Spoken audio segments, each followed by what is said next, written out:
Hello and welcome to episode 8 of No Blueprint featuring Jace Lynn Meyer. Jace, actually. And she is a public speaker, influencer, Indigenous lead at Shopify. She is also an artist. Ladies and gentlemen, to everybody who's tuning in, welcome Jace Meyer. Thank you so much for having me on No Blueprint. Let's go. So excited. I remember when this was just an idea and now it's here. You're manifesting your dreams. You get to be part of it. I'm stoked for tonight. Yes. And, I have to definitely give thanks to the creator for these moments in time, for all the synergies in place. Shout out to Kenny Starr for really enlightening me on synergy. I also want to, acknowledge I'm here on the traditional territory of the Algonquin people. So shout out to all of our Algonquin relatives. And I want to thank our guests because Jace Meyer is an incredible public speaker. She's, become a great friend of mine. I'm so grateful for you to be part of this. And I also want to thank our audience. Our audience to me is also just as important as our guest.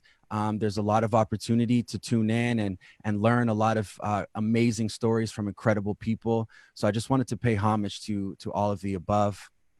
And before we get too deep into this, I wanted to kind of reflect on the first time that we met was back at Hacking Health, right, at Shopify.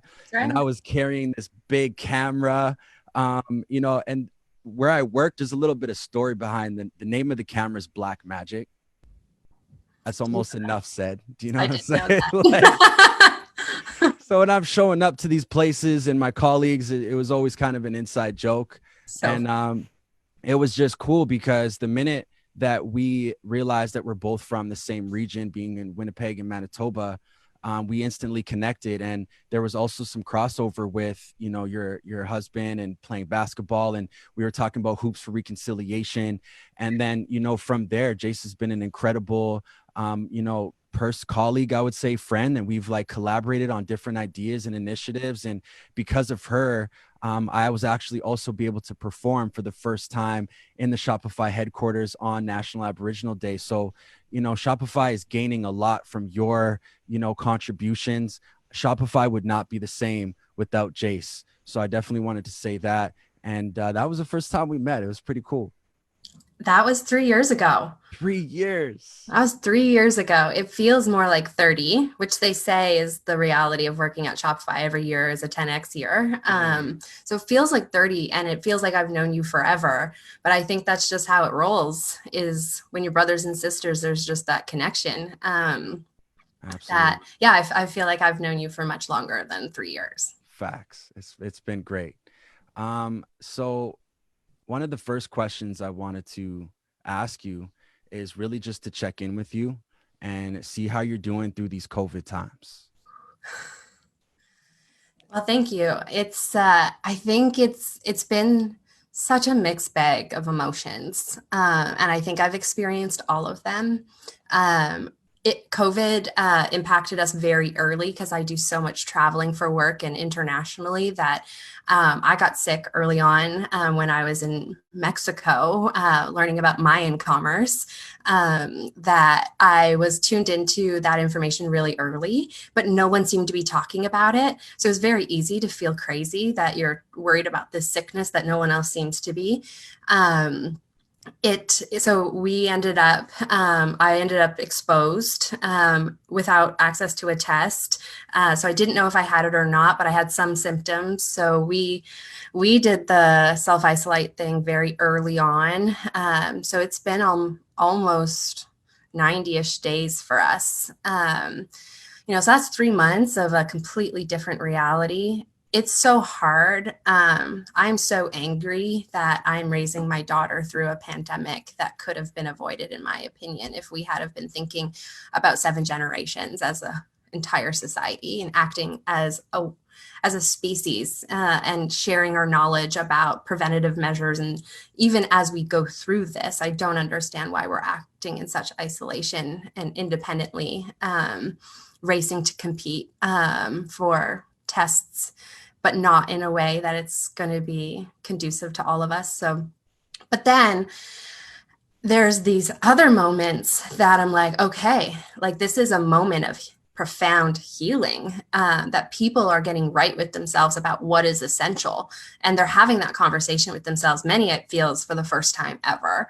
But it's awakening a movement. And I feel like it's creating space for a full-on rise up revolution of change that will impact all of us.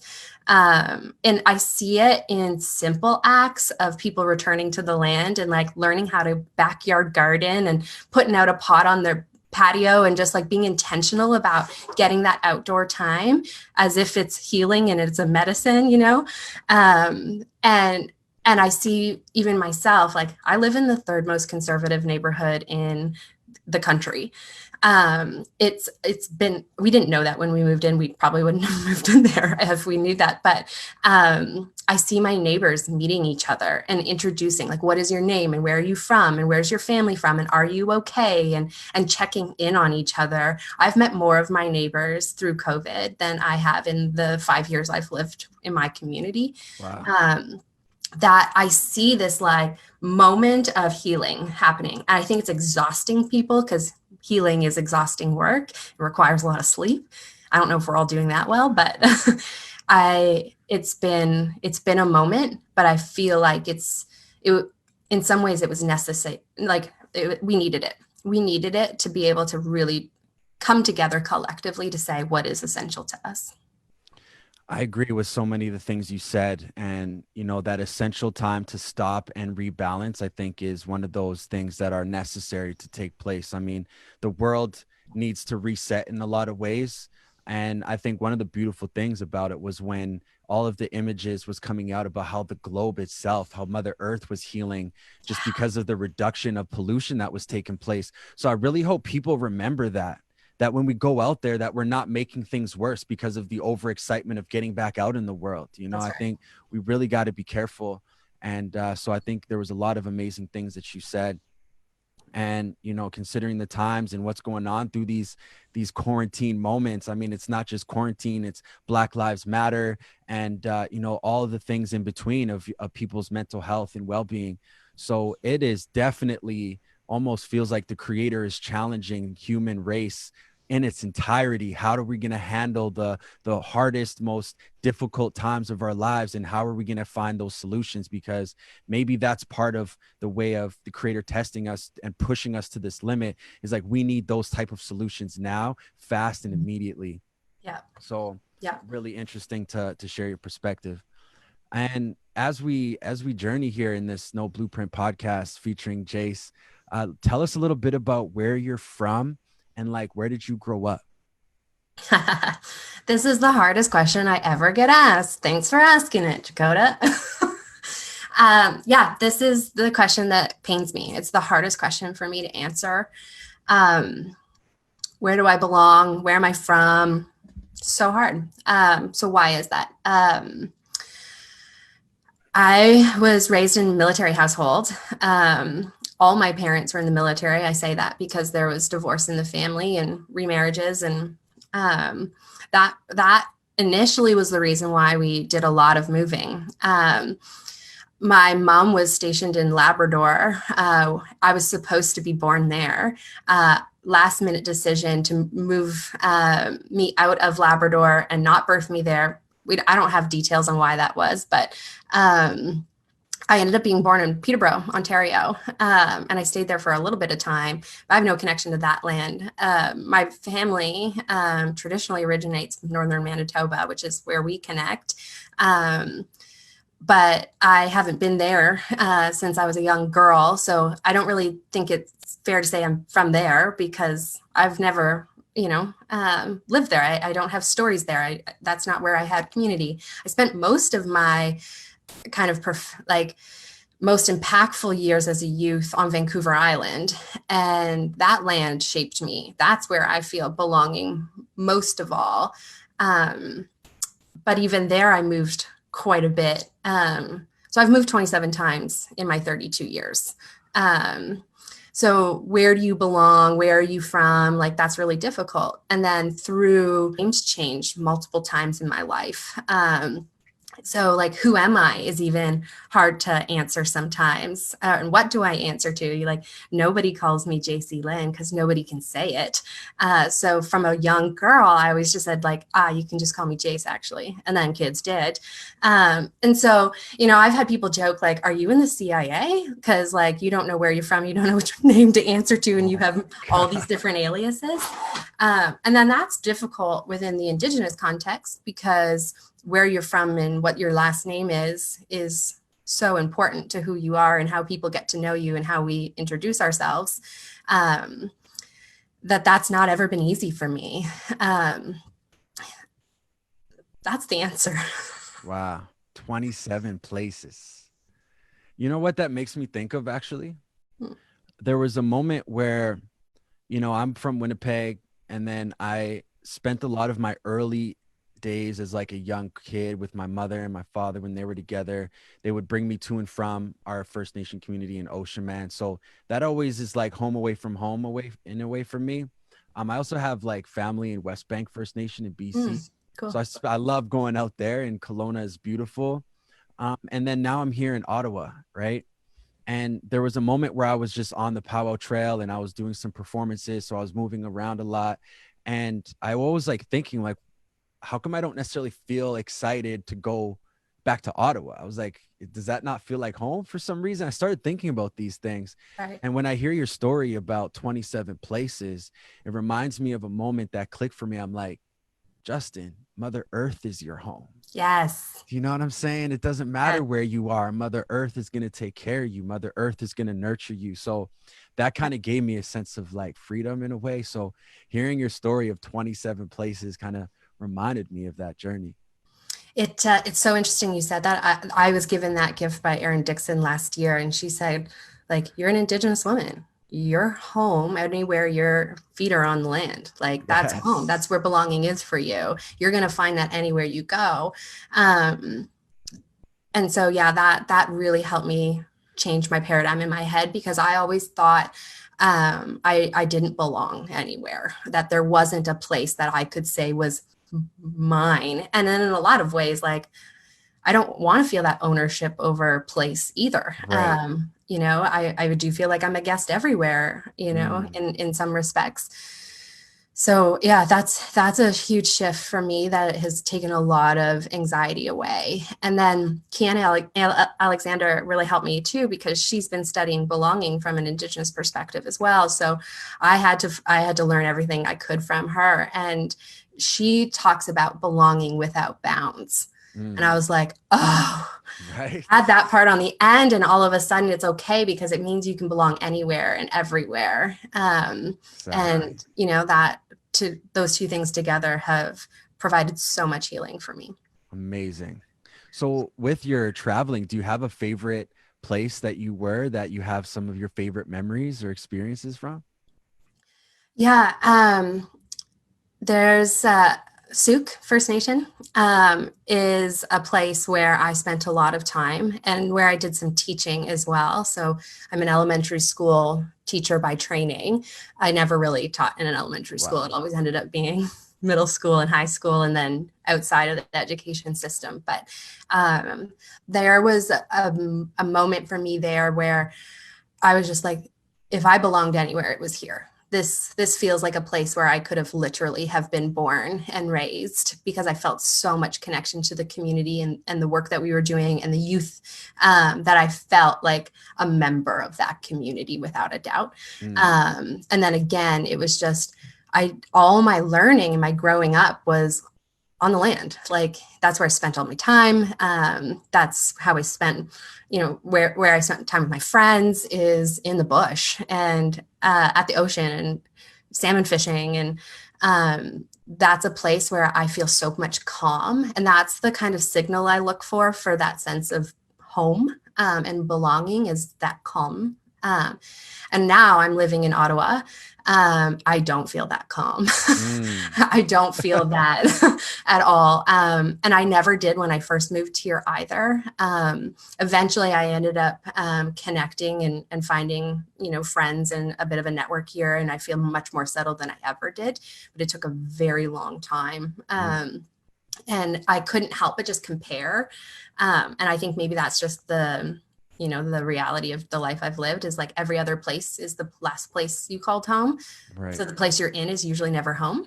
Right. And I was like, I got to change that. Like Interesting. I'm living in the past. I'm not being present. And maybe I'm not allowing myself to truly connect what is available to me here because I'm comparing it so often to what Mm, was, you know.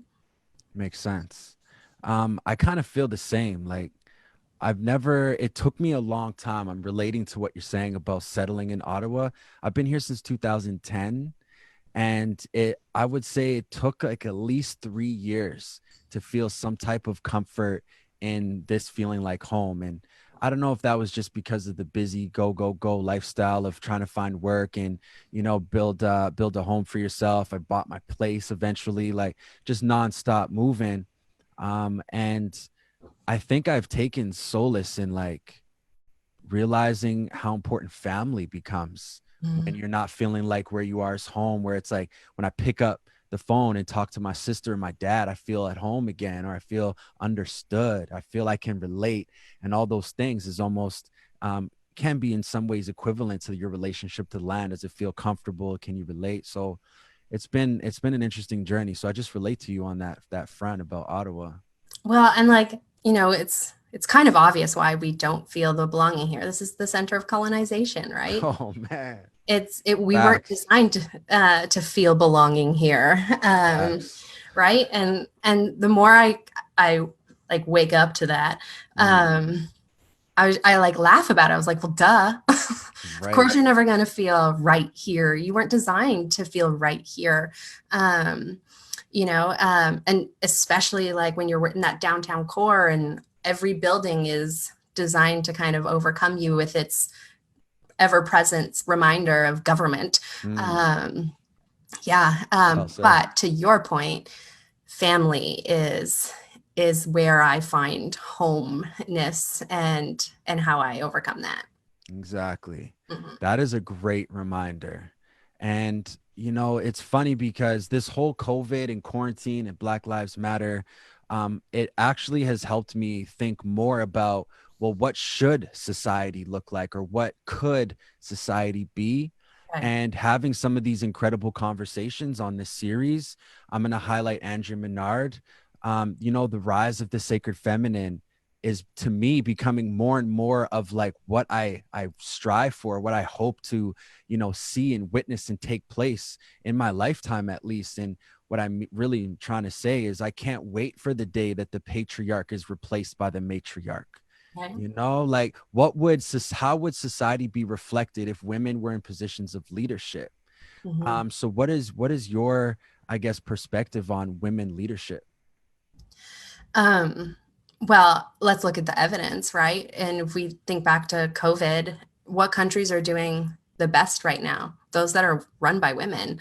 Um, it's hard because like I don't think it ever helps to make it a binary conversation of men against women For sure. because I think we're much beyond the binary view of gender. However, when we aren't all at the table and we're not considering everybody's view on the world, which women by design had been cut out of those decision making opportunities for so long by so many different societies. Um, it's time, as Tira Fraser would say. It's time. Sure. The Yeah. hashtag rematriate, because we need women to use their voice and to invest in the things that we care about to bring back that balance. The word balance and scale is so ever present for me right now. It's something that I just keep circling around because remember, I work in tech. Everything is about how does this scale and scale, Mm, scale, scale, and let's 10x everything. We're in such a huge hustle culture mm, that I'm like, okay, but let's think about the word scale. Scales are also balances, right? A scale. We need both of those things. You can't just up and to the right forever. You're literally building yourself on a mountainside. Like the hustle and the exhaustion we all feel is because we're trying to maintain this ridiculous slope. Something falls off the back of that. And I think if we bring our women back to the table, we're going to see scale, but in its oldest definition, in my opinion, of the word, in balance. And it won't be so much about up until the left or right, sorry. It'll be about how long can we sustain this Mm, in perpetuity, amazing. that's where I want the conversation to go. And I think adding women to the conversation will bring it there. I love that. And you know what? You're reminding me of something that I've learned about matriarchs is that, you bringing up the point about non-binary, you know what I'm saying? And that's such a valid point. And I think the beauty about matriarchy is that's part of the equation is that matriarchs know that the value of men is relevant for balance to take place and for societies to grow and achieve. So I think when I'm like advocating for matriarchs, it may come across as if it is binary conversation, but it's really not if you understood matriarchy, That's right. That's you right. know? But that's how the conversation always gets centered. It True. We operate so much on this scarcity model, right? And I'd have to say, like, because of our experience, Indigenous folks are perhaps the worst perpetrators of the scarcity thinking of that if we bring women into the equation, it must mean at the cost to men. And I know you don't believe that, but I think when people hear that, it's like the defund the police. It doesn't mean we can't have police at all. It means they just don't need $100 million budget, but we take everything in these, yes, on or off. It's on or off. It's black or white. But it's that balance. It's non-binary, but we never get to have that part of the conversation because we're still trying to bring the idea forward. So people are only hearing that like little clip. And we don't get what's on the other side of what does it mean to be in a matrilineal society. You never get to the full answer of it. It's so true. And I love that you bring up matrilineal societies. And it just reminds me of like some of my upbringing and not realizing until my later days, like my adult years now, where this conversation is being held more often, where I was like, why is it that I feel so comfortable around women? Like, why is it I have more female relationships than I do male relationships?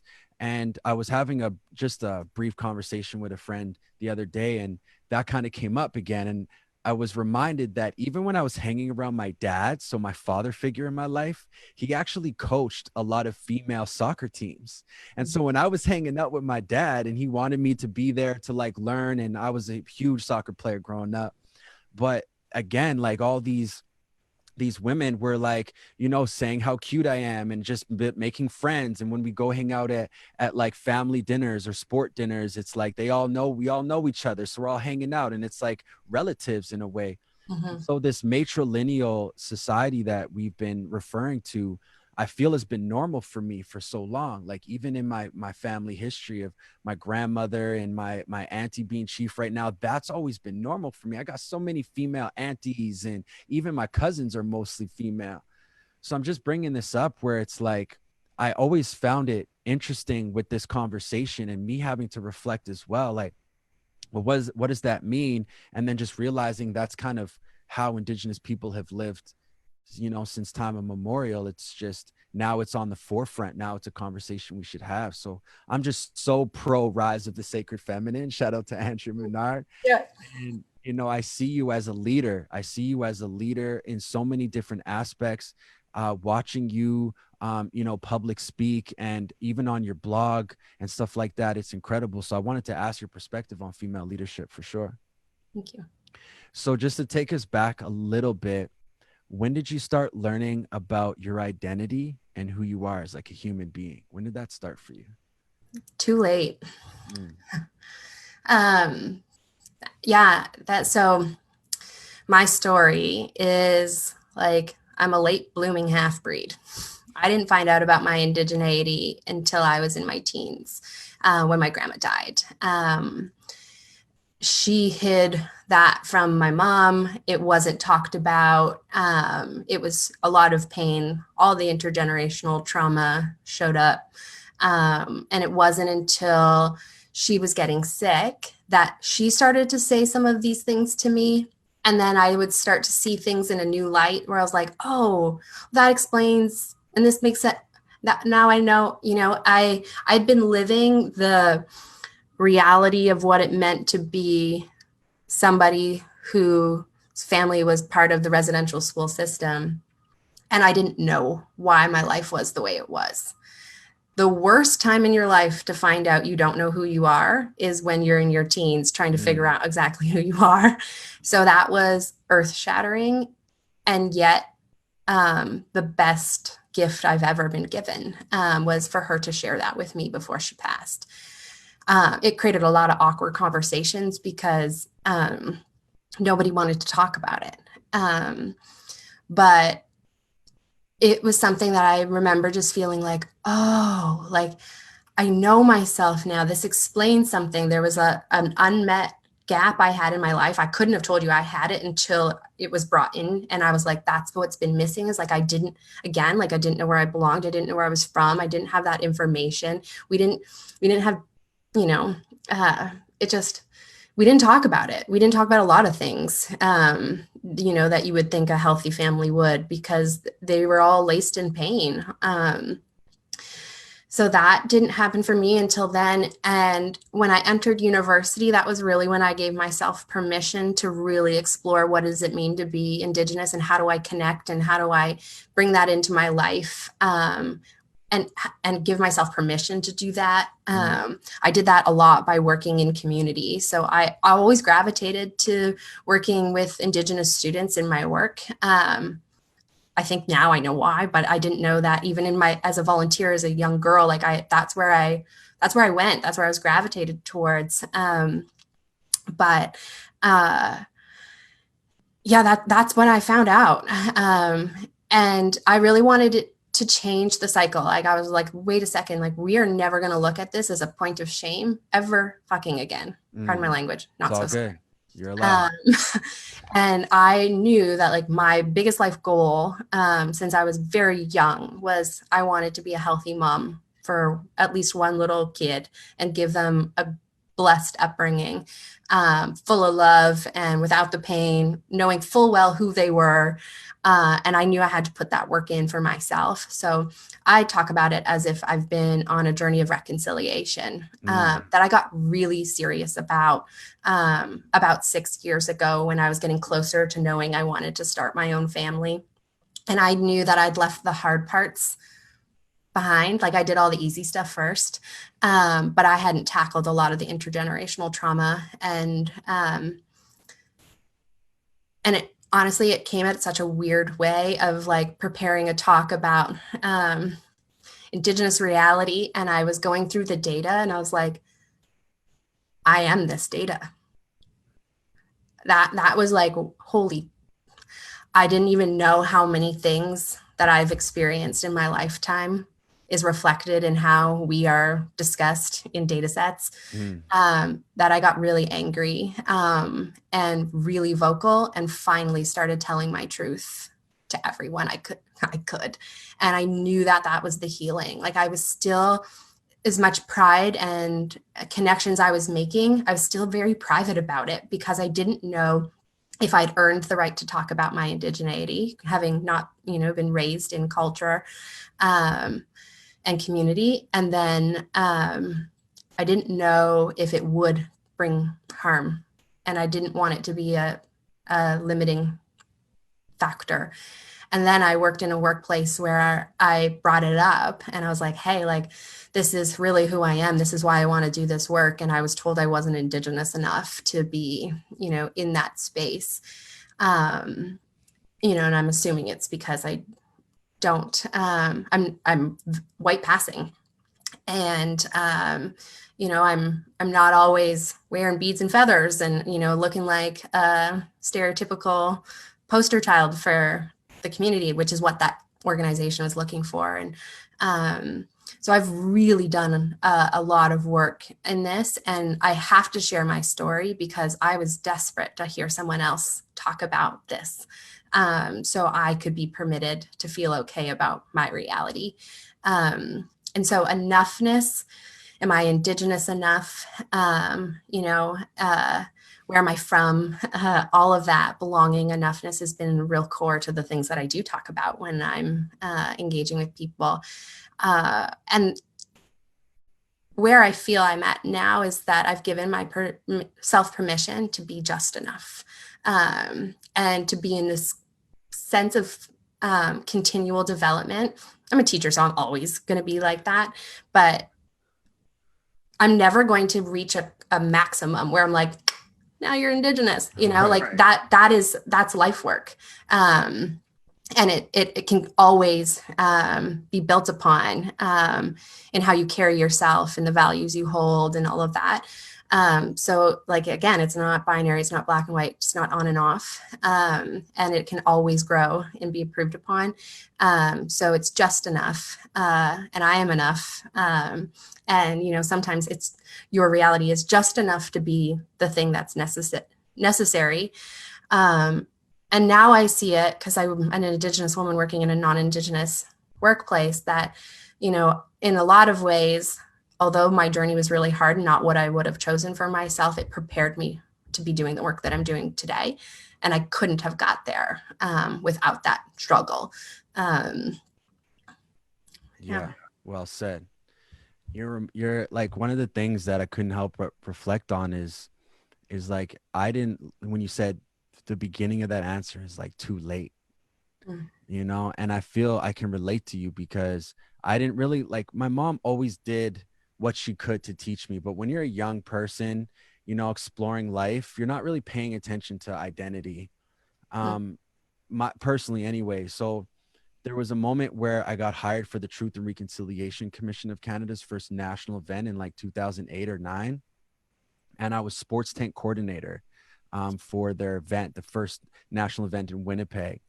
And I had to do research on like athletes and their experience in residential school. And I always knew my grandmothers all attended residential school, so I was really curious to learn.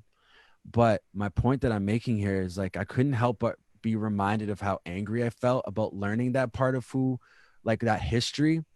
And then it clicked for me when I started doing these public presentations in schools and sharing music in high schools and doing that education piece.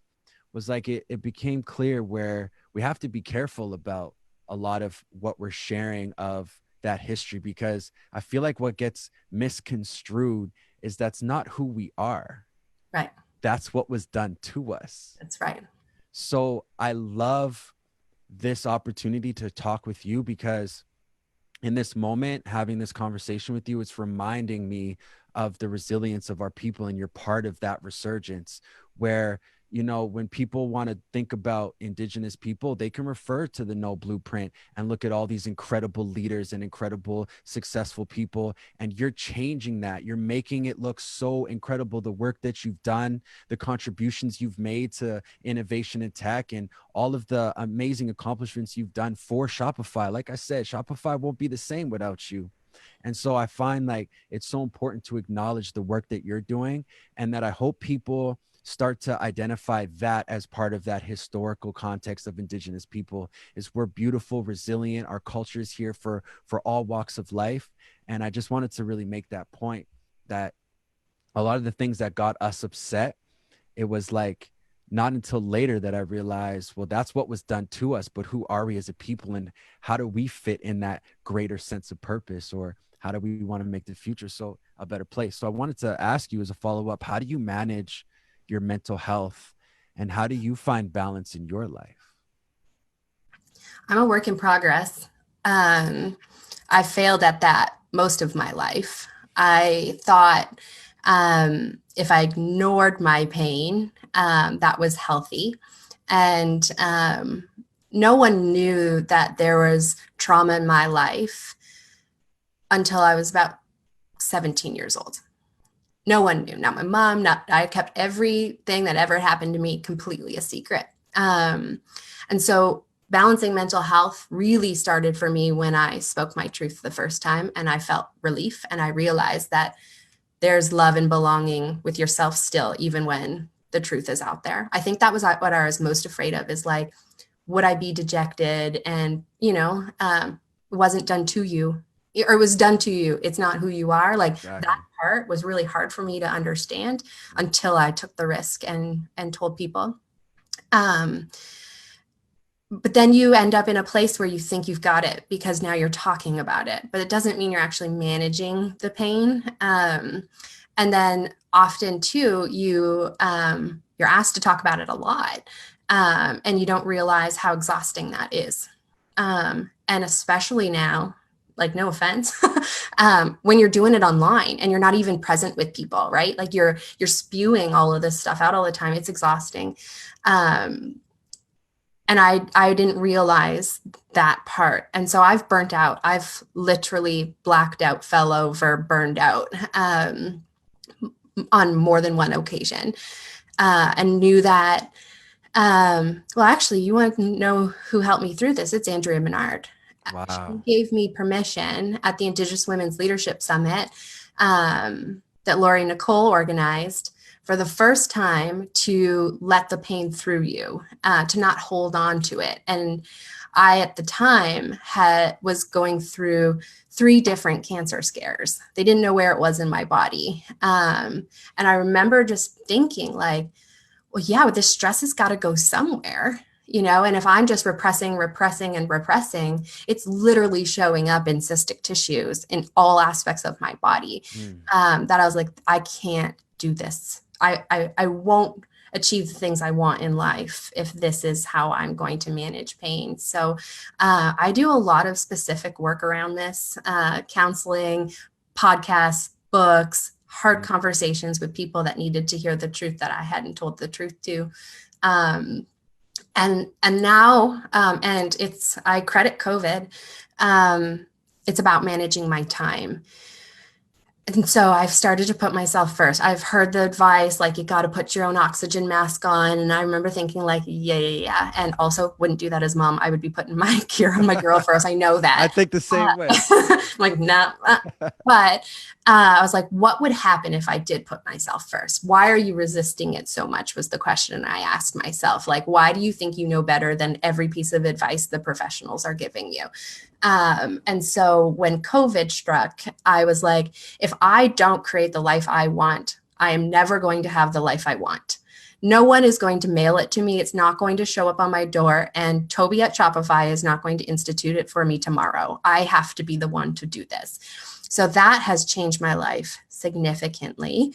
And so what does that look like? That looks like when I wake up in the morning, I put, coffee first. Coffee first.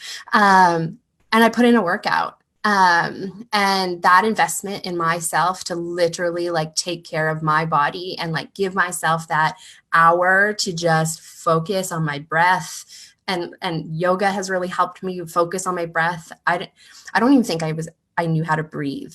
I was just like constantly ready to get working on the next thing. I was never taking a breath. I was never, celebrating. I was just piling on the next thing because I felt like I had to just keep racing.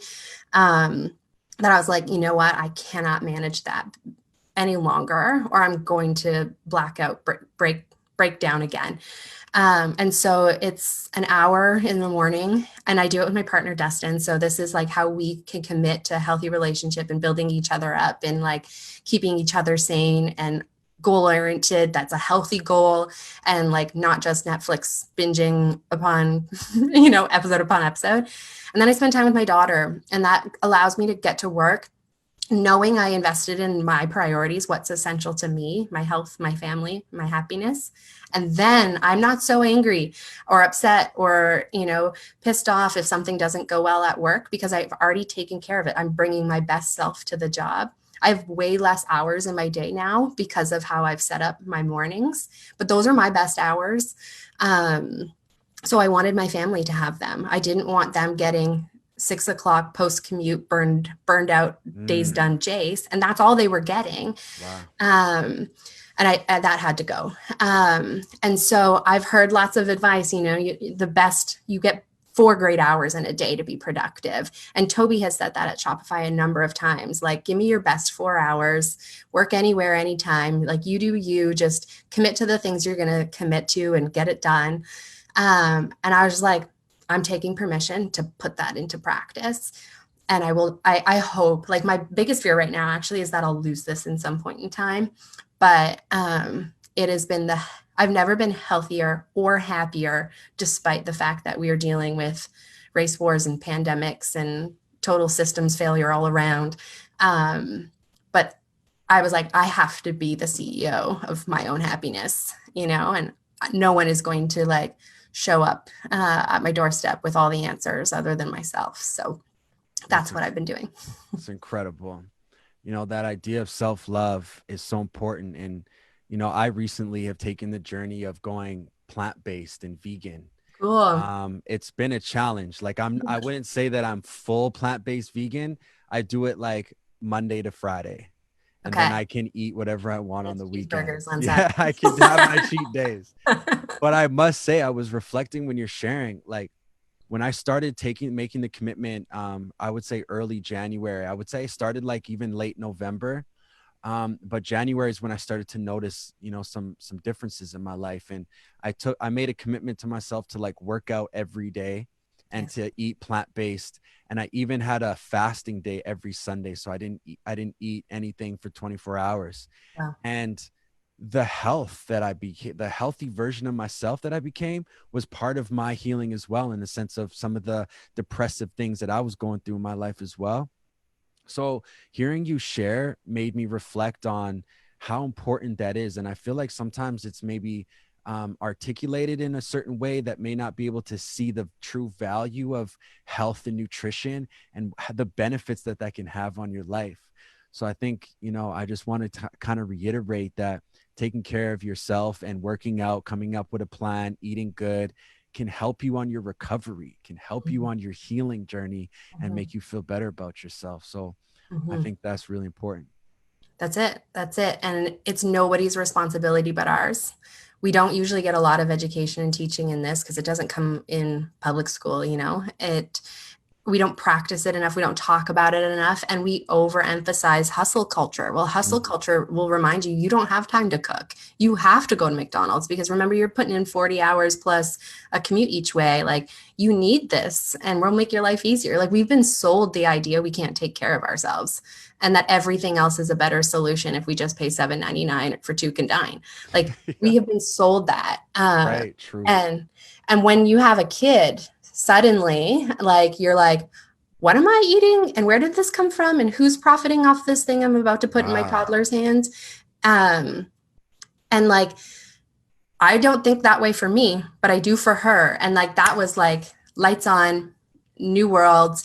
We went top to bottom through our house and looked at every single thing we owned. And it was like, where did this come from? And why is it in my house? And who sold it to me? And why did they sell me this?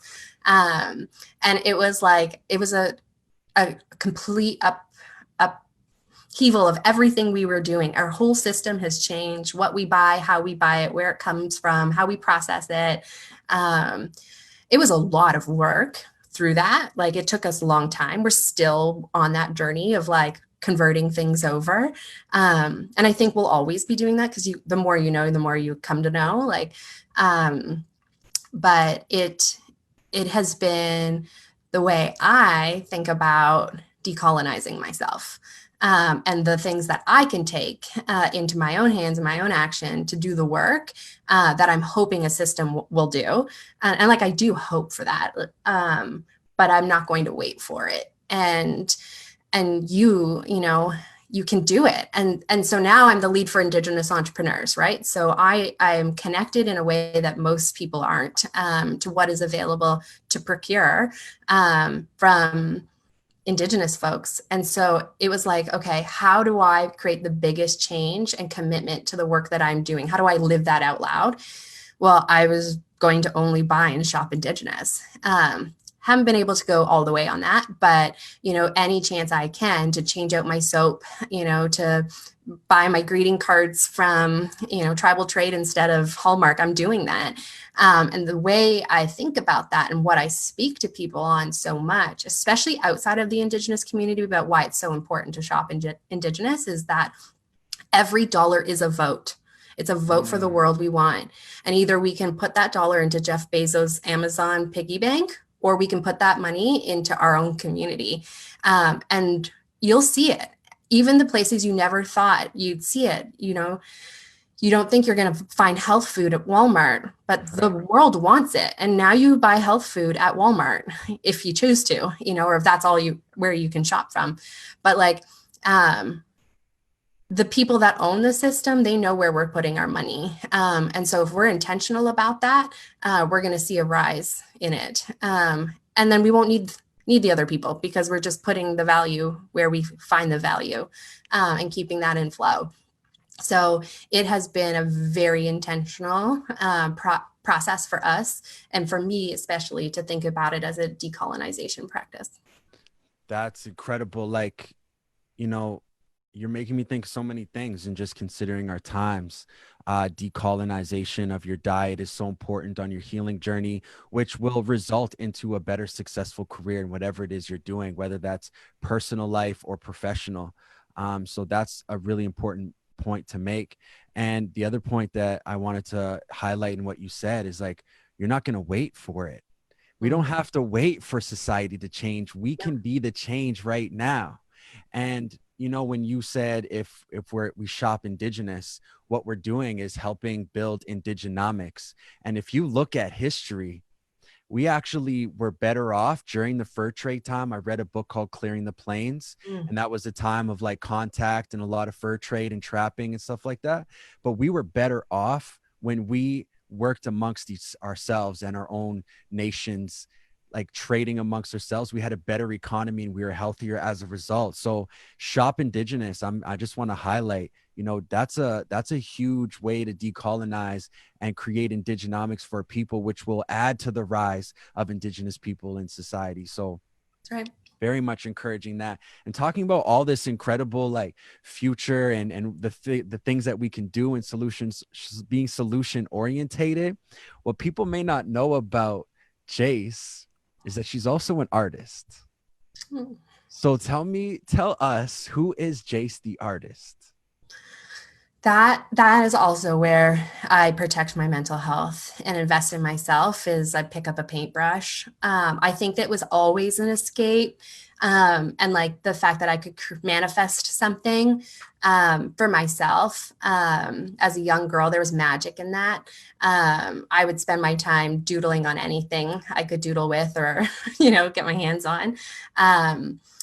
And I have a love-hate relationship with my art. My partner Dustin will tell you I do not paint nearly enough. He's always on me. He's been the best cheerleader on that.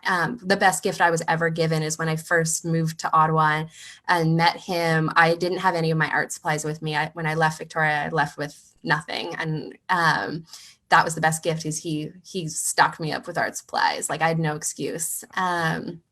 And so often it's animals that end up in the work that I do. A lot of polar bears, a lot of northern animals. Like right now, I'm working on a bison painting, and it just started to emerge. And then at the same time, we got the story about how the first bison has been born in Native Yes. territory since colonization, and they killed off all of our buffalo to try and kill off us. Yep. And I was like, holy shit, here I am painting this buffalo. And like he was literally like emerging through these grasses, and the story's coming into fruition. So it's just so a place where I can kind of work out some creative tension. I do a lot of deep thinking when I paint. I've had a couple of moments of like notoriety when it comes to my art, which are kind of funny and most people don't know about. But I've only ever sold one piece of art, Wow. and I was 15, I think. There was a community art project. It's called Orcas in the City, and you got to kind of design and create a 8-foot fiberglass orca whale. And I pitched for this competition as a kid. I was the only kid that did it, and the only kid to make it into the competition, which was kind of cool. And my whale sold for the third highest amount at $15,500, when I was 15. And I was kind of like, I don't know where to go from here. So I'm Jeez. just gonna cool it. And I've never sold art again. I hated the process of who bought that Wow. whale. I didn't like it. I felt like I gave over myself when I sold. Hmm. It felt like a loss, like I had just given away, my kid to someone else to take over, and I didn't like it. So I was like, I don't know if I'll ever sell art again, and I haven't. But then a beautiful jeweler named Kajuk and I had a great conversation about this.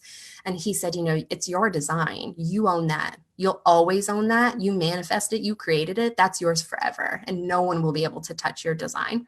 Mm. So, you know, you own that forever. You keep that, and then you can sell like the copies of these things. You know, you Right. can keep the original and sell the print. And I was just like, oh, that's simple, huh?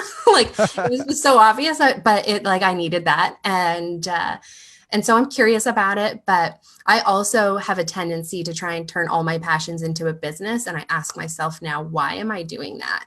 And so I think I'm going to maintain the art is for me and it's not for public sale because I don't want to sell everything I do.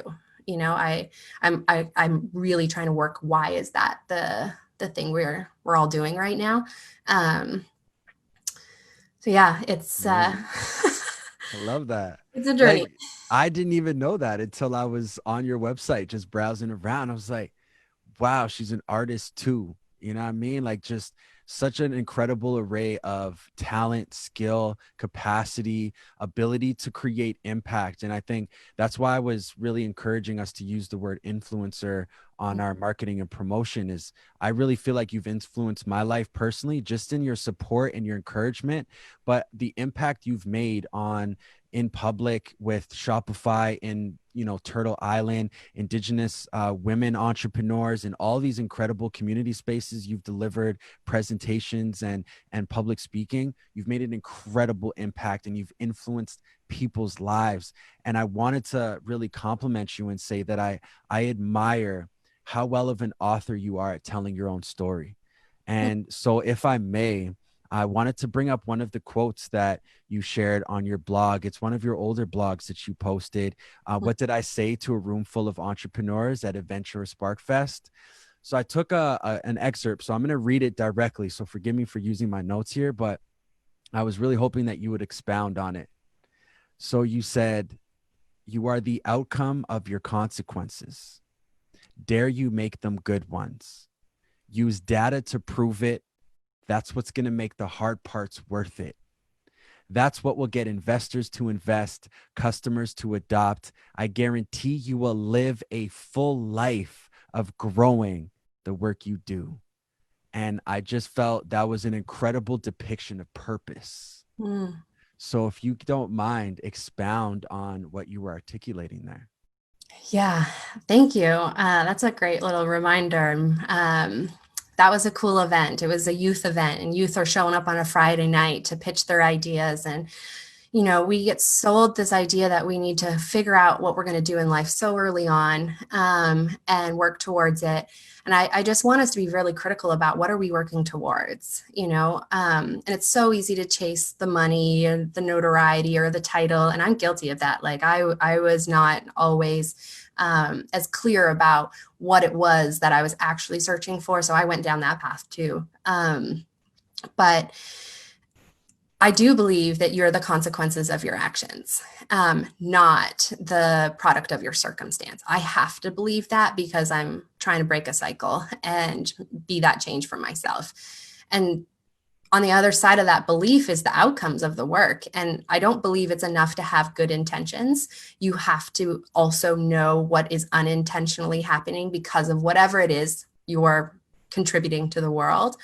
So you got to measure it, and you got to be aware of what might be happening, the butterfly effects you're creating with whatever you're doing. And so these youth showing up on a Friday night, I'm like, you clearly care because you wouldn't be in this room if you weren't. But you might not know the importance of the data to back up the impact that you're having and know to measure these things and to measure what has happened before you start this journey, right? Like collect that baseline data to prove your impact so that no one can take that away from you. You can argue it without refute, you know? And I wish I had that lesson so much earlier on in life. Mm. And I'm very cautious about our willingness to just assume positive intent because I don't think our people, I think we've earned the right not to assume positive intent.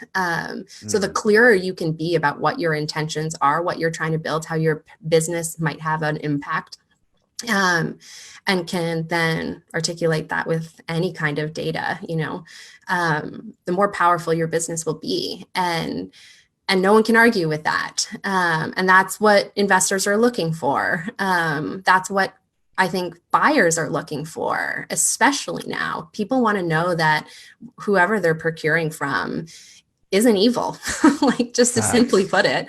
And so how do you prove that you're not? You got to measure that. And if we all are clearer about it, what we're trying to achieve, we'll start measuring the things that matter most. Mm, amazing. I encourage anybody to go to jaceactually.com, check out her blogs. I promise you it's therapeutic. You'll learn something incredible. So thank you for sharing that, Jason. Thank you for sharing your art, at least on your website. At least you're sharing that part of you. I think is so admirable. So one of the questions I wanted to really ask you is what does success mean to you? Mm. Well-being. Uh, Success once upon a time meant that, okay, so I could order a pizza anytime I want. That was one of the first definitions of success. um, just to be real. I've matured and grown up a little bit, although I'm still pretty stoked that I can order pizza anytime I want. So that still feels like success a little bit. That's But awesome. success also was a Beamer. My uncle was my definition of success. He was he was one of the first and only people in our family to go to university. I would be the first and only woman after him. And he was what I idolized. And I saw it in his material objects. So once upon a time, success meant that. Doesn't mean that to me anymore. I want to know that what I'm doing is something that I will be proud to hear my daughter talk about one day. Um, a lot of, because of the experiences my mom lived through, she wasn't really available for me, and she didn't get to have a lot of experiences in life. So her parenting was very much about would have, should have, and could have, and you ought to and must do. And, I wanted to be able to teach my daughter from lived experience to say, you can achieve anything. Look what I did. And it doesn't have to be the same thing I do, but I want you to believe in yourself enough to go and do it and try that thing out. So success for me is like, I'll have a little girl, no longer little, with the confidence to go and pursue whatever it is she desires most, and know that it was because her mom led by example, that she felt permissed to go and carve out that life for her. And that throughout that journey, we will have health and happiness. And I've really come to be very particular about no longer talking about business success. And it's business well-being. And Mm, the Maori do this. This is where I've learned this. The Maori and New Zealand now has adopted this model right into their government. And I think it's profound leadership to have done this. But we still live in a world where countries determine their success by how much they produce and sell, and the money that comes with that. But I don't care about how much Canada produces and sells. Like, right. I want to Facts. know, are our people in homes? Are we educated? Are we happy? Are we healthy? Do we have relationship and belonging? Do we have equitable access to those services? That's how I want our country to measure our success. And that's how New Zealand's doing it. That is in their financial budget, is happiness and well-being. That if those things aren't achieved, they don't give a shit how much they're producing and sending out into the world. And I think that is what the future needs more of. And so any chance I have to talk with an entrepreneur at any point in their journey is like to ask them that moment, is like, how are you measuring success? Because if it's only about how much money you're making, it's like it's an exhausting pursuit, because there can always be more. So as soon as you Right. have 50,000, now it has to be 80,000. As soon as you have 80,000, it's got to be 100,000. And you have Exactly. 100,000, well, I need 350. It's like, do you? Right. Or, because if you have $350,000 coming to you, but you can't see your children, you haven't had a social outing where you've laughed in the last 6 months, are you successful? And I don't mean that even if you're just running your own business, but if you're working for someone else too, right? Like, we can still measure our well-being from a business perspective, whether we're an entrepreneur or an entrepreneur working within someone else. So That for me is like, am I happy? When was the last time I laughed? Am I rested? Is my health being prioritized right now? That's where success comes from for me. Success for JC Lynn Meyer is well-being. Whoa. And the Maori incorporate that into their financial budget. And now New Zealand has adopted countrywide. Yeah. Unbelievable. Yeah. The leadership, Whoa. I think, in the world right now is coming from Aotearoa in New Zealand. Wow. Mhm. I'm mind blown hearing that. I think the rest of the world needs to catch up to that. That's right. So And here's a real, yeah, proves please go it's ahead. possible. It proves that it's Exactly. possible, right? Because it's already been done. And we love to like take ideas once they've been proven out, which is why I say go build your data sets. The Right. data's there now. It can be done. It can be done well. Like there's no excuse. Right. So I want to ask you two more questions before we wrap this up, Yeah. because I'm really curious what your response is to the first one. But what can men do to support women in the professional career, in the community, from Jace's perspective? Do what Dustin does. I have the best partner ever. Gonna get emotional.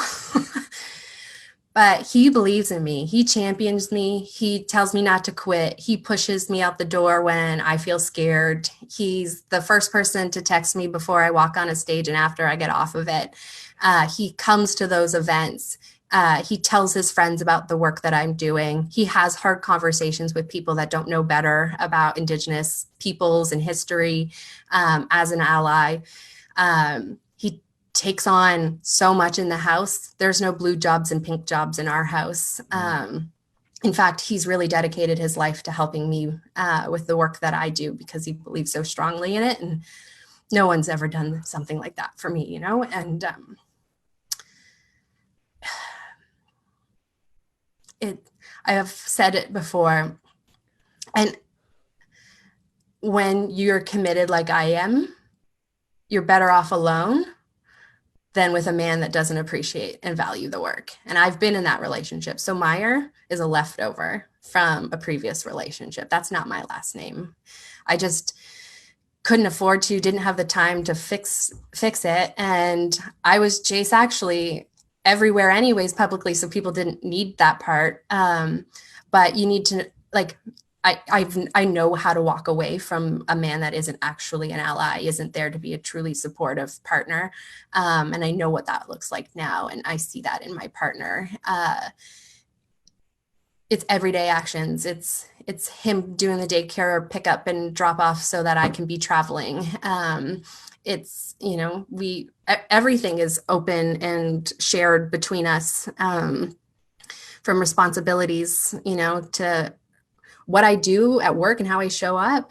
My ideas are where they're at because he's challenged them to be better and gave me that safe place to exercise saying it for the first time, like Shopify should be paying him a salary too.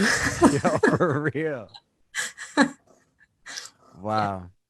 I admire that a lot. And I think we need more Dustins in the world. And Justin's take over. yeah, I hear you. But I really there's so many thoughts that I think I might want to have with you off air about that.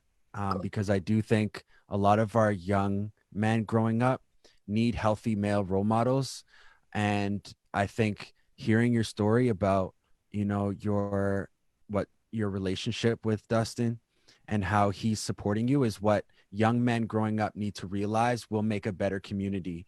And one of the things that you're also reminding me of is one of the things I said on stage one time that I didn't realize I said it in that way, but it Mm. was like, yo, for the men in the room, or even the men who are listening right now, when we help support and build and lift our women up, we benefit from that Right. in that order. So I'm just congratulations, and and want to give a big shout out to Dustin for being the man that men should be. Mm. Thank So you. my last question is, what words of advice would Jace give to a younger version of herself, knowing what you know now? Wow. It's like, what did I need to hear? Yeah. That you belong anywhere you're on the land, Yes. that you matter, that, you know, like, Yes. Mm. it's not about the title. It'll never be about the title. The money won't heal anything. It's a distraction. Trust your instincts. You know, believe in yourself. Leave relationships that aren't serving you. And that's okay too, especially even if they're amongst family. Probably even more important. And just to do it without fear and to do it with love. I did a lot of things to prove people wrong. Like the most motivational thing you can say to me is I can't do it. It's like, I'll show you. Yeah. But that's not acting out of love. Right. And so at the other side of that, it's gloating. It's about that person that still said that thing you couldn't do. It wasn't about you did it and the love of her yourself and having experienced it. So like more acting out of love, I think. I wish I need that lesson today, maybe. Nice. Perfect way to wrap this up. Jace Lynn Meyer, Jace, actually, officially. And I thank you again for joining us here. I'm so grateful. I feel closer to you as a result. And I'm so thankful for everything you shared with us here today. Thank you again for being present and for showing up and supporting this No Blueprint series, Jace. Appreciate you a lot. Thank you. And thank you for being the kind of man that gives a woman a platform and allows her to tell her story and speak her truth. And the questions you asked gave me permission to do that. That's important. So glad. Thank you. Really appreciate it. And I've always felt that support and that brother, love from you. So it's a joy to be here. You don't need a blueprint. You can do it anyways. But these No Blueprint stories are really helpful. So keep this podcast going because I think more of us need to be telling our stories right now. Thank you again. Wash day, and we'll catch up later.